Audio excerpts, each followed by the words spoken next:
Welcome to the bold analysis.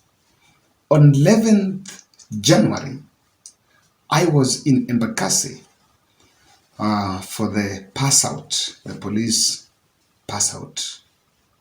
And the video you are seeing on your screen is a video that was taken there when President Ruto cleverly invited both Nairobi governor and Deputy President Rigathi to accompany him in that event. And I was talking to someone I was with there, that this was just a plan for public ceasefire. And it was just to play one for the gallery in the front end. And that's why I say that during nominations, we praised and we really wanted the magic that the President Ruto was using, was a deputy president by then, was using to cement this loyalty around him, people just stepping down one after the other. And I later came to realize that he has known how to play it for the gallery. What happens in the back end is another story. But what people need to see, he have the art of doing that. Ever since we actually saw a ceasefire and the war of words between Rigathi and Sakaja went down. But did it mean that everything was fine? Now, what I'm going to show you next, you'll actually know that there have been simmering fights between the two officers of government. During the weekend, Sakaja was in Kisumu, and I have sampled this trending speech of what he said, and he was simply directing his anger to people who challenge the fact that he's working closely with the Azimio Umoja. And I want to play this video clip for you because you will actually see what is going on. Nimezungumza na baba. I have no apologies for working with Raila Amolo Odinga. And I have no apologies for working with William Ruto. In fact, ile siku William Ruto na Raila Odinga watakaa, mimi ndo ndawaleta pamoja wakae kwa meza. Because Nairobi County ni county ya kila mtu. Nairobi si ya kabila yoyote, si ya chama yoyote, ni ya watu wote wa Nairobi. Rais wetu apatiwe heshima yake, lakini pia Raila Amolo Odinga, engineer, the enigma, must be respected also. Ama ni mbaya? We must respect leadership.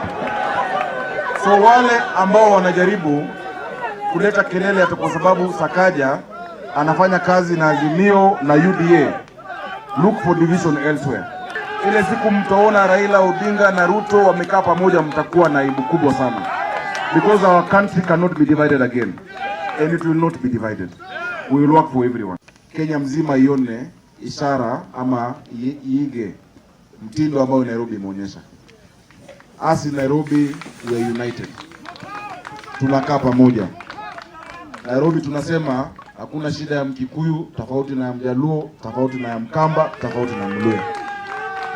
Ile uchungu mama Njeria anasikia sasa, ile hizi pata chakula ya mtoto wake ni sawa na ile uchungu mama Nafula anasikia. Si ni kweli? And we have nothing against each other. Hakuna kitu ati Mkikuyu anataka ambaye Mluya atataka. Wale wanajaribu kutugawanyisha kwa misingi ya kikabila, kwa misingi ya vyama, watafute kaunti nyingine, sio Nairobi. Sisi Nairobi hakuna mtu atatutisha. Mtulie. Kazi tutafanya. Kelele wapige, tunajua ile kazi ambayo tunapiga. And when he was talking there, he was very angry. Even though I know, because of the kind of audiences we're addressing, that is something that has been so contentious. The fact of the fallout has been so contentious. And it was not a deliberate speech, because if indeed they had settled the matter, then it would not have been a discussion again. I think it will be something behind us. There were many things that Sakaja could still address. Sakaja could still address the issues of rallies that are going on.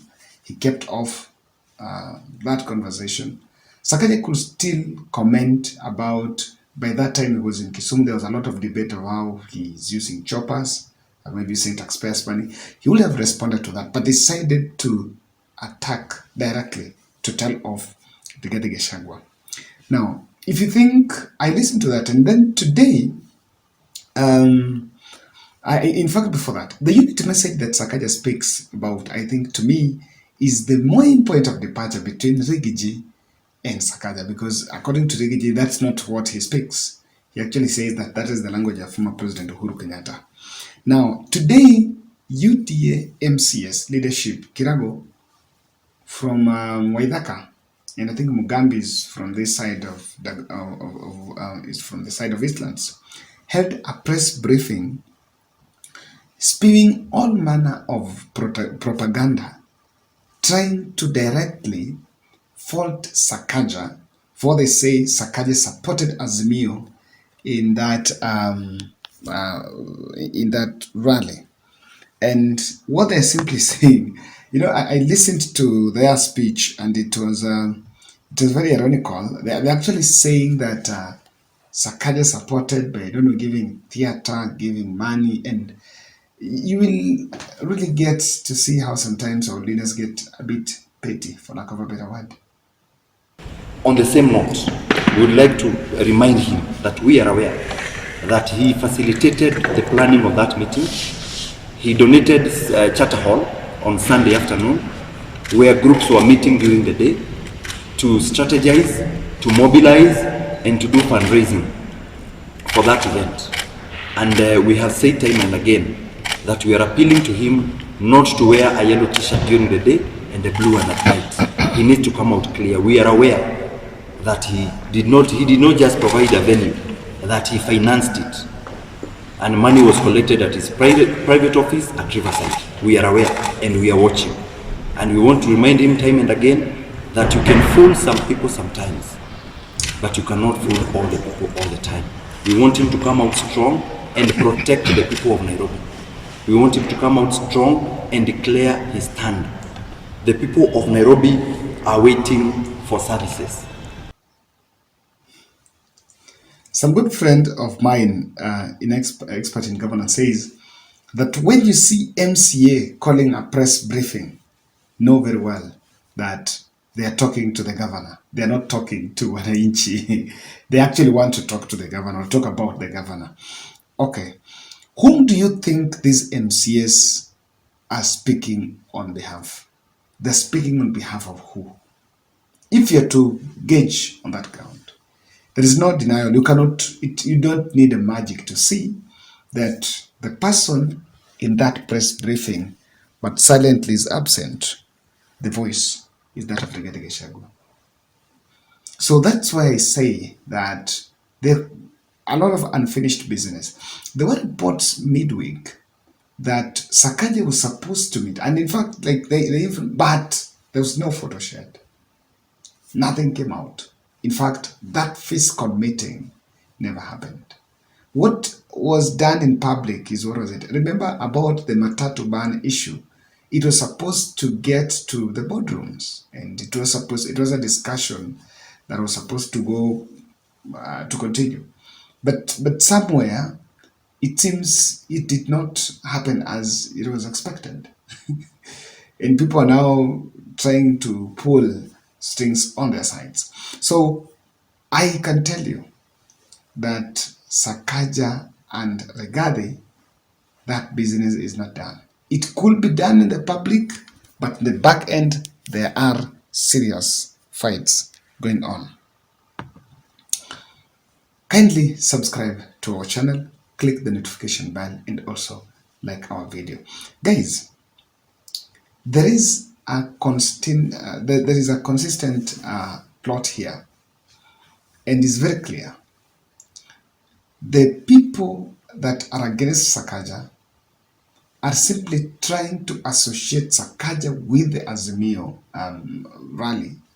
Number one, It's a ground to set up Sakaja against the city supporters of Rigathi Gachagua.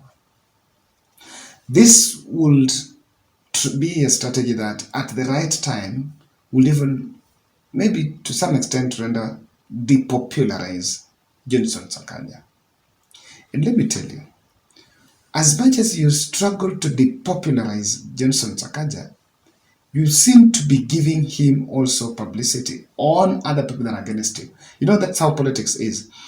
If Rigathi Gachagua and the team feels like they need to spew hate messages against Rigathi, then people who hate, if you spew messages against Sakaja, then people who hate Rigathi will definitely swing towards Sakaja. So it's, as much as you might try to be fighting this war, it's very complicated and not something you can win. The person that remains a winner here is Sakaja himself. Number two, there is a ploy to set up Sakaja against President Ruto. And because again, if the MCs are saying Etona alipeana nyumba, alipeana nini, alipeana, of course, the license is Nairobi County giving, and there was no problem that you even listen to Ajakoya saying and thanking the governor for giving Azimio that license because it is in law and there's nothing wrong for them to hold those public engagements. And that also means that if they say that, they believe that if they say that, Rigathi should now call the boss and say that, look what, this person tulichaguliwa na yeye na sasa anafanya kazi na hawa. That is also what is on the table. But lastly, these MCS are just blackmailing Sakaja. And it's part of the Nairobi capture. Nairobi capture is key because it is what can be used successfully to do Uhuru revisit schemes. There are a lot of investment interests here. And most of Uhuru's friends and people who are with Uhuru Kenyatta have very big stake in the city. The minor commanders of this time, they have very big stake in the city. So what is really the interest? And if there is a place Mali, someone akitaka kusasa kurevisit Uhuru would really focus in here in Nairobi. So bit of those investments, and there are many policies that are favoring maybe investment establishments by some of those Uhuru's people. And that's what out I can see that the DP could be after. And then the good man Sakaja, who is playing the good man role in this, seems not to be giving him that leeway. So ladies and gentlemen, let's wait within the next few months and years. This will be a full-blown crisis. It's going to blow out because I don't think it's done. It's not.